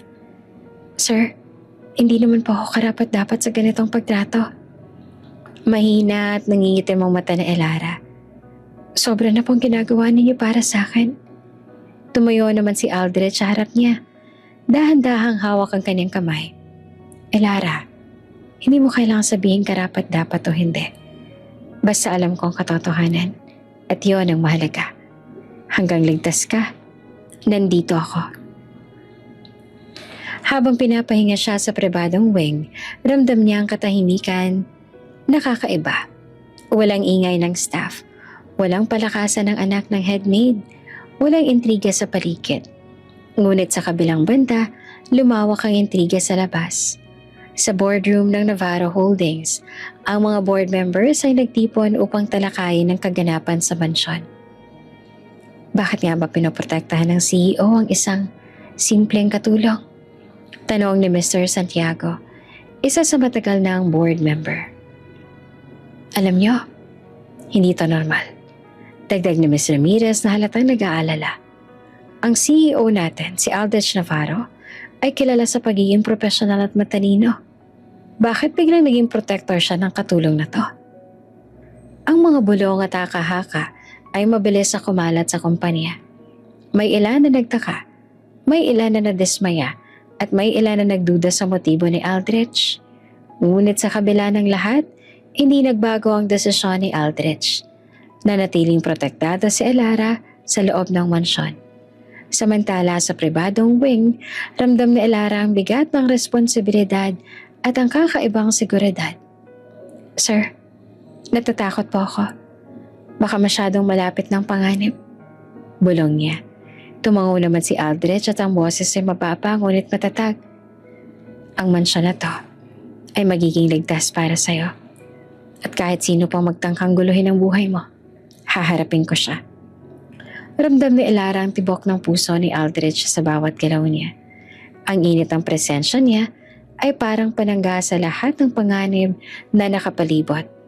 Si Aldrich hawak ang kamay niya ng mahigpit. Ngunit sa kabilang sulok ng mansyon, si Verna ay muling nagplano ng panlilinlang. Kung nakikita ng mga board members sa sobrang pinoprotektahan siya ni Aldrich, lalo lang silang magdududa. Siguradong may magugulat kapag nalaman nila ang buong katotohanan. Bulong niya sa sarili. May halong pangungutya. Si Aldrich ramdam ang tensyon sa buong mansyon. Mabilis na kumilos upang mapanatiling ligtas si Elara. Ipag-utos niya sa buong staff na huwag lumapit sa pribadong wing at panatilihing tahimik ang paligid. Walang makakapasok dito nang walang pahintulot ko. Sabi niya na halatang seryoso at may matinding kontrol. Habang gabi, pinayagan naman ni Aldrich si Elara na magpahinga sa isang komportabling silid. May nakahain na malamig na tubig at mainit na kape. At may maliit na notebook para maitala ang mga pangyayari. Sir, medyo nakakakaba po ang lahat sa labas. Bulong niya na bagyang nangingitim ang mata. Alam ko, Elara, kaya ka andito. At nandito ako. Sagot ni Aldrich na umupo sa tabi niya. Hindi ka nag-iisa. Kahit ano pang intriga o bulungan sa labas, hindi ka nila matatalo hanggat nandito ako. Sa labas, ramdam ang intriga at haka-haka ng staff at board members. Ngunit sa loob ng pribadong wing, ramdam nila ang katahimikan at seguridad. Isang panandaliang kanlungan mula sa mundo. Si Elara ay humiga sa kama, ramdam ang tibok ng puso niya at ang tibok ng puso ni Aldrich sa tabi niya. Handa silang sabay na harapin ang paparating na panganib at intriga. Ang mansyon ay tahimik, ngunit ramdam nila ang simula ng panibagong yugto ng proteksyon, tiwala at unti-unting koneksyon sa pagitan nila. Tahimik ang opisina ni Aldrich sa Navarro Holdings, ngunit ramdam ang tensyon sa bawat sulok. Ang mga monitor sa trading floor ay naglalabas ng pulang linya. Bumabagsak ang stock value ng kumpanya at ang mga empleyado ay naguguluhan na. Si Aldrich nakatayo sa gitna ng kanyang office, matalim ang mata sa bawat report. Hindi siya natatakot, ngunit ramdam niya ang banta. May mga email, press releases, at social media posts na tumatalakay sa kanya. Pinagbibigyan ng CEO ang babaeng may masamang background. Magnanakaw sa mansyon ng CEO? Lahat ng ito ay nakadikit sa pangalan ni Elara. Hindi ko akalain na ganito ang magiging tactic nila. Bulong niya sa sarili habang pinipilit kontrolin ang galit. Hindi lang personal, pati negosyo, tina-target nila. Sa kabilang banda, si Elara naman ay tahimik sa pribadong wing ng mansyon. Naramdaman ang tensyon mula sa opisina. Napatingin siya sa tablet na iniabot ni Aldrich. Sir, ang stock po bumabagsak. Mahina niyang bulong. Tumango si Aldrich. Halatang natatakot ngunit seryoso. Alam ko, gusto lang nilang takutin ako. Ngunit hindi nila alam ang buong katotohanan. Kaya ko tong harapin at hindi kita hahayaan na masangkot sa gulo na to. Mabilis siyang tinawag ang board member sa isang emergency meeting. Ang mga mukha ay halatang nag-aalala, ngunit lahat ay nakikinig sa matatag na tono ni Aldrich. Ang kumpanya natin ay apektado ng banta mula sa mga kalaban na may koneksyon sa pamilya na Elara. Paliwanag niya. Ngunit, hindi ito totoo. Walang sino mang magnanakaw o may masamang atensyon. Ang mahalaga. Alam ko ang katotohanan. At iyon ang aming ipapakita sa merkado. Sa labas, patuloy ang mga bulong at haka-haka sa media. Ang ilan ay nagtaas pa ng kilay sa proteksyon ni Aldrich kay Elara. Ang iba ay nagtataka kung paano niya itong pinapalakas sa posisyon sa kumpanya. Ngunit sa loob, matatag ang CEO. Ipinagkatiwala ko sa inyo ang lahat ng detalye. Sabi niya sa mga board members. Ngunit tandaan ninyo, hindi basta-basta matatanggal ang kumpanya natin sa banta. Kailangan ng mabilis at maayos na tugon. Samantala, sa pribadong wing, humarap naman si Aldrich kay Elara. Ramdam ang bigat ng sitwasyon. Elara, alam kong hindi mo intensyon na mapasama sa gulo. Ngunit ang mga laban sa labas ay parte na ng buhay natin ngayon. Kaya kailangan mong manatiling ligtas dito. At huwag kang lalapit sa opisina o sa media. Napatingin si Elara, bagyang nangingitim ang mata. Sir, hindi ko po alam kung papaano ko haharapin ang lahat ng ito kung hindi po ninyo ako ginagabayan. Tumango si Aldrich. Dahan-dahang hawak ang kamay niya. Hindi mo kailangang harapin mag-isa. Kahit ano pang mangyari, nandito ako. At hindi ka nila maaapektuhan hanggat nandito ako sa tabi mo. Sa parehong oras, nagdesisyon si Aldrich na i-deploy ang internal team niya para imbestigahan ang pinag-ugatan ng pag-atake. Si Tobrick, ang tahimik ngunit maaasahang gardener at minsang bodyguard, ay kasama sa team na ito. Sir, handa na pong lahat. Bulong ni Tobrick. Tumango naman si Aldrich, halatang determinado. Ipakita natin sa lahat na hindi sila makakapanira sa amin. At higit sa lahat, hindi nila malalagay sa panganib si Elara. Sa trading floor, unti-unting nagkaroon ng clarity. Ang internal investigation ay nagpakita ng malinaw na ang sabuatan ay mula sa tiyuhin ni Elara. May koneksyon sa isang lobbyist sa probinsya. Gamit ang social media, pinasabog ang chismis at sinira ang imahe ng kumpanya. Ngunit sa kabila nito, hindi naman natakot si Aldrich. Sa halip ay nagplano siya ng mas maayos na hakbang. Ipapakita natin ang katotohanan sa publiko. Sabi niya sa kanyang legal at PR team. At habang pinapakita natin ito, hindi tayo magpapadala sa takot o paninira. Si Elara, habang nasa tabi niya ay bahagyang napahawak sa kanyang ulo. Ramdam ang bagong buhay na dala niya at ang tibok ng puso ni Aldrich sa tabi niya. Sir, nakakatakot po ang lahat. Pero ramdam ko po ang suporta ninyo. Bulong niya. Sa loob ng mansyon, ramdam ang katahimikan at proteksyon sa kabila ng kaguluhan sa labas. Ang bawat hakbang ay may halong plano, proteksyon at determinasyon ni Aldrich. Hindi pa romantically open ang relasyon nila ni Elara, ngunit ramdam na ang koneksyon. Isang simula ng panibagong yugto, laban sa intriga, paninira at panganib na dala ng pamilya ni Elara. Tahimik ang gabi, ngunit ramdam ang bigat ng kawalan. Si Elara ay tahimik na nag-e-empake ng damit at ang mga dokumento niya sa Manila. Ramdam niya ang bawat tibok ng puso, puno ng pangungulila, takot at determinasyon. Hindi niya kaya na patuloy na mapanganib si Aldrich dahil sa kanyang presensya. Ang bawat galaw niya sa mansyon ay nagdudulot ng banta sa CEO at sa kumpanya. Kaya kahit na masakit, alam niyang kailangan niyang lumayo. Bago umalis, inilagay niya ang maliit na kahon sa tabi ng kama ni Aldrich. Sa loob nito, ang kwentas ng ina ni Aldrich. Isang bagay na simbolo ng kanilang unang pagkikita. At isang sulat na halos basang-basa dahil sa luha niya. Bumukas si Aldrich ang pinto ng wing at napansin ang kahon. Elara, tawag niya na nanginginig ang boses sa halo ng pag-aalala. Ngunit wala siyang nakita. Ang sulat lang ang naiwan. Nakasulat sa malinaw ngunit nangingitim na tinta. Huwag mo na akong hanapin para din sa'yo ang lahat ng sakripisyong to. Simula ng gabing yon, alam kong hindi ka na mawawala sa puso ko. Mahal kita, Aldrich. Tumigil naman si Aldrich. Ang puso niya ay kumabog ng malakas. Napalunok siya at ramdam ang bigat ng bawat salita. At ang katotohanan, si Elara na matagal niyang hinanap ay kusa nang nagdesisyon na iwan siya para sa kanyang proteksyon. Sa loob ng mansyon, tahimik ang gabi. Ramdam ni Aldrich ang lungkot, ngunit mas ramdam niya ang galit sa sitwasyon. Hindi ko hahayaang mawala ka sa buhay ko ng ganito. Bulong niya, nakatingin sa sulat at sa kwentas. Ramdam niya ang bawat alaala. Ang gabing bagyo, ang mga sandali sa mansyon, at ang bawat tibok ng puso nila.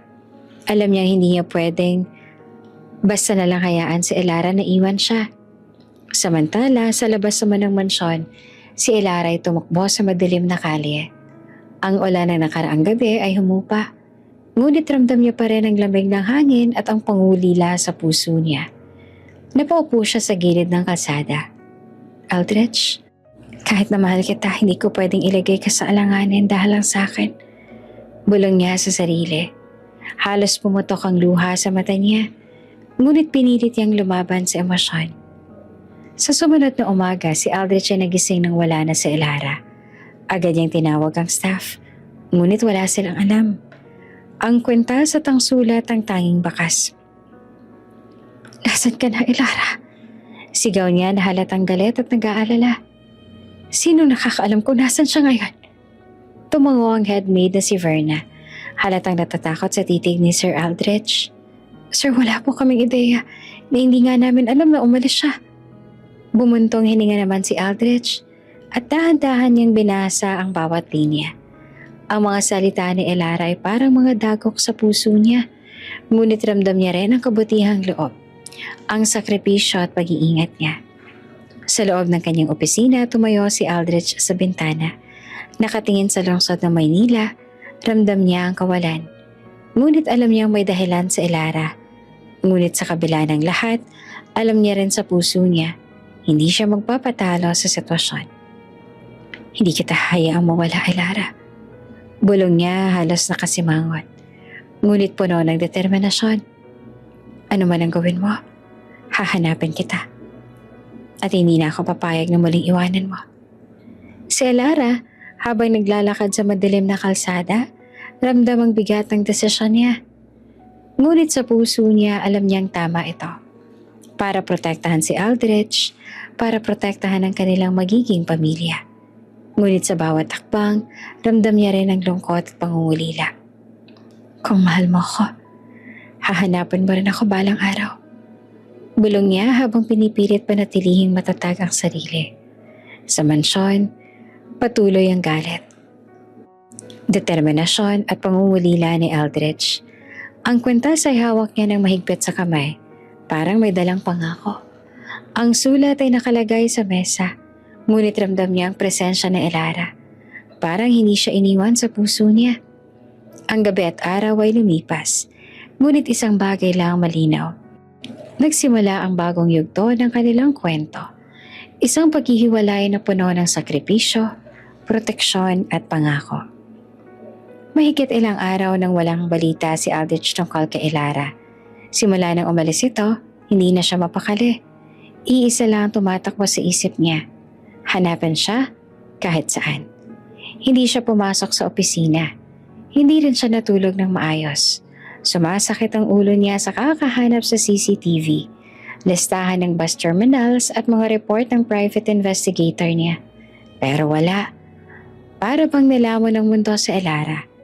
Kaya naman ang sumapit ang gabi at umulan ng bahagya, nagpa siya siyang lumabas. Kailangan ko siyang makita. Bulong niya habang minamaneho ang sasakyan palabas ng mansyon. Pagod na pagod ang katawan niya. Mabigat ang mata at ang isip ay puno ng kaba. Ilang oras na siyang umiikot sa Maynila. Sinusuyod ang mga eskinita at terminal. Pero sa sobrang pagod, unti-unting lumabo ang paningin niya. Hindi ako pwedeng huminto. Bulong niya habang kumakabog ang dibdib. Ilang segundo lang ang kailangan para mangyari ang lahat. Isang malakas na blag ang bumulaga sa highway. Sumalpok ang kotse niya sa barrier. Tumilapon ang makina at nag-spark ang ilaw. Nagkalat ang basag na salamin sa kalsada at ang katawan ni Aldrich ay natulak sa manibela. Nawalan siya ng malay bago pa bumukas ang airbag. Kinabukasan, bumungad sa buong bansa ang headline. CEO Aldrich Navarro nasa kritikal na lagay matapos ang malagim na aksidente.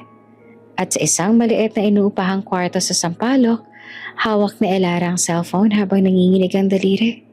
Hindi siya nakahinga, hindi siya nakagalaw. Aldrich, hindi niya na tinapos ang balita. Tumakbo agad siya palabas. Kahit basa ng ulan ng kalsada, kahit hindi niya alam kung paano makakarating agad sa ospital. Sumakay siya sa pinakaunang taxi na nadaanan niya. Kuya, sa Navarro Medical Center po. Bilisan niyo, please. Pagdating niya doon, puno ng reporters ang labas. May guards na nagbabantay. May umiiyak na empleyado ng Navarro Holdings. At may paparazzi na hindi siya pinapansin. Hindi siya nag-atubiling pumasok. Pagpasok niya sa emergency area, sinalubong siya ng puting ilaw at amoy ng alkohol. Nanginginig ang tuhod niya habang lumalapit sa nurse station. Miss, si Aldrich Navarro, kamusta po siya? Halos hindi niya masabi habang kumakapal ang luha sa mata. Tiningnan siya ng nurse. Kayo po? Hindi sana siya sasagot. Pero nang makita niyang parang katapusan na ng mundo para sa sarili niya kung hindi niya masabi. Kaibigan, bulong niya. Please, kailangan ko lang malaman. Huminga ng malalim ang nurse. Nasa ICU po siya. Nagkaroon po ng internal bleeding. Marami. Kailangan niya po ng dugong pang type at kakaunti lang ang available. Ano pong blood type? Tanong ni Elara. Type O po na rare combination. Kaya nahirapan kami. At type O positive ako. Putol niya agad. Test niya na ako ngayon din, please. Nagulat naman ang staff sa mabilis na sagot niya. Hindi na sila nagtanong pa.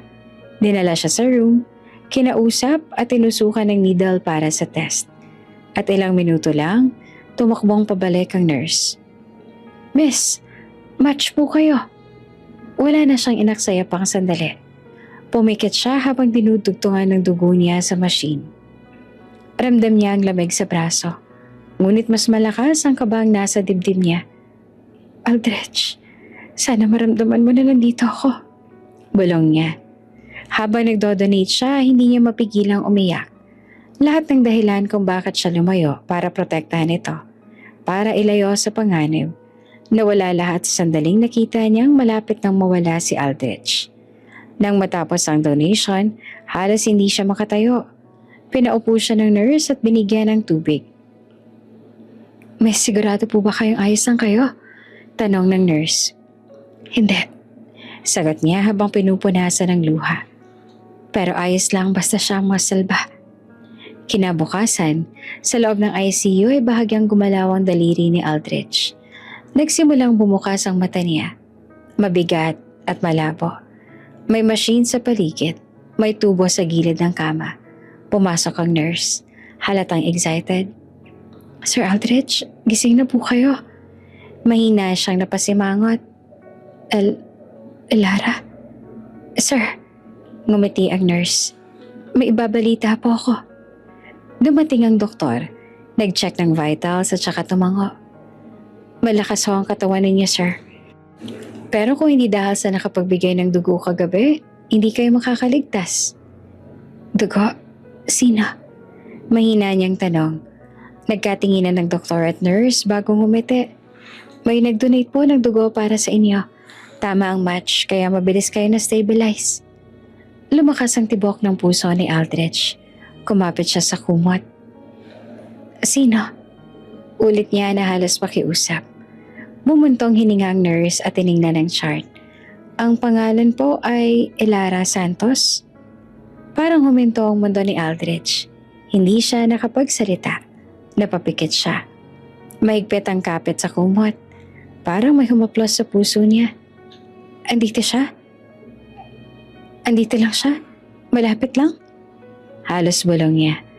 Tumango ang nurse. Opo, umalis lang po pagkatapos mag-donate pero hindi na nakinig si Aldrich. Pinilit niyang gumalaw kahit bawal. Gusto niyang bumangon. Gusto niyang bumaba at hanapin ito. Elara, andito ka lang. Bulong niya na halos mapaiyak. Hindi ka na makakatakbo sa akin.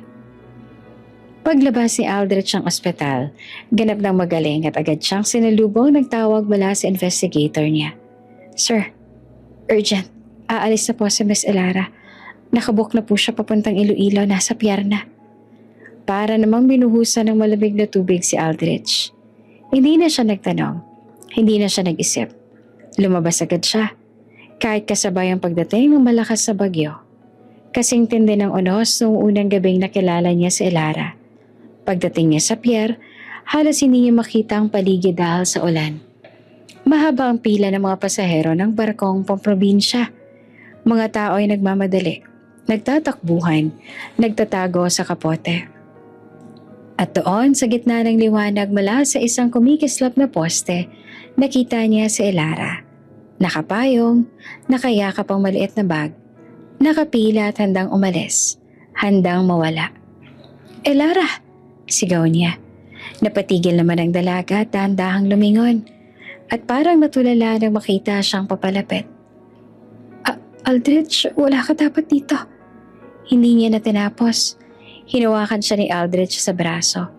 Hinila palapit at mahigpit na niyakap. Buo, desperado, puno ng sakit at pangungulila.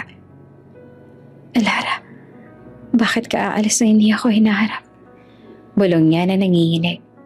Bakit mo ko iiwan na parang wala akong karapatang lumaban para sa'yo? Namilog ang mata ni Elara. Ramdam ang bigat ng bawat salitang binitawan niya. Ginawa ko to para sa'yo. Mahina niyang sagot. Para hindi ka na madamay sa mga problemang dala ko. Hinawakan ni Aldrich ang pisngi niya. Hindi mo na ako matatakasan. Ikaw ang babaeng nagligtas sa buhay ko. At sa puso ko. At doon ang akala niyang iyon ang pinakamalaking revelasyon ng gabi, may umiyak. Isang maliit na hikbi. Isang bata. Mula sa likod ni Elara, dahan-dahang tumingin si Aldrich sa pinanggalingan ng tunog. Isang toddler, mga 2 taon na, nakasuot ng maliit na jacket, may hawak na stuffed toy. Umiiyak habang kumakapit sa laylayan ng damit na Elara. Pareho ng mata niya, pamilyar ang ilong, at ang ngiti na kahit nanginginig ay parang sariling mukha niya noong bata pa. Naligas si Aldrich. Elara, halos hindi na lumabas ang boses niya. Siya pa, ang anak natin. Napalunok sa Elara at nangingilid ang luha. Tumango siya ng dahan-dahan. Oo, Aldrich, siya ang anak natin. Niyakap ni Aldrich ang bata at hinawakan ng kamay ni Elara. Kung paanong inahon mo ako noong gabing bumuhos ang ulan, ngayon ako naman ang hahawak sa inyo. Sa wakas wala nang pagtatago, wala nang pagtakbo. Tayong 3 na isang pamilya ang binuo ng bagyo. At ngayon kasama ang batang bunga ng gabing yan. Alam kong simula na ito ng panibagong buhay. At hindi ng pagtatapos. Kung bago ka pa lang sa channel neto, ibang kwento ni Ate Jane, istorya mo, ikwento ko. Huwag kalimutang pindutin ang notification bell at subscribe button.